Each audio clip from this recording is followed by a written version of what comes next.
नमस्कार. आज आपण डिस्कस करूया की आय-व्ही-एफ पासून काय एक्स्पेक्टेशन ठेवायला पाहिजे कपल्सनी. So what to expect from the IVF.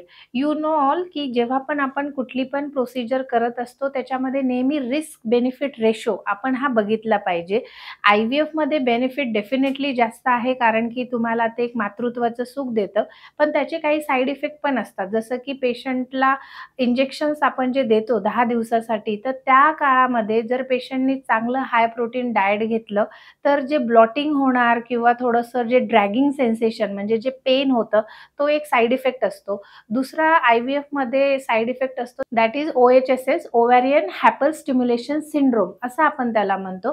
त्याच्यामध्ये काय होतं, की कधी-कधी जे स्त्रीबीज आपण बनवतो, तर त्याला खूप जास्त रिस्पॉन्ड एखाद्याचं शरीर करतं आणि मग पाणी जमा होणे, लंग्समध्ये जमा होणे किंवा पोटात जमा होणे असा साइड इफेक्ट होऊ शकतो. पण अशा केसेस हजारामध्ये एखादी होतं.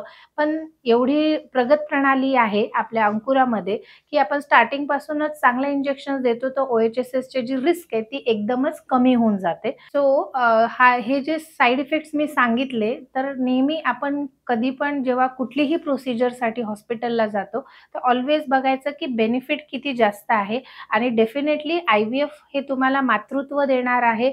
तर एवढे जर साइड इफेक्ट आपण थोडेसे लक्षात घेऊन पुढे गेलो, तर डेफिनेटली कपलला एक हेल्दी बेबी मिळू शकतो. Thank you.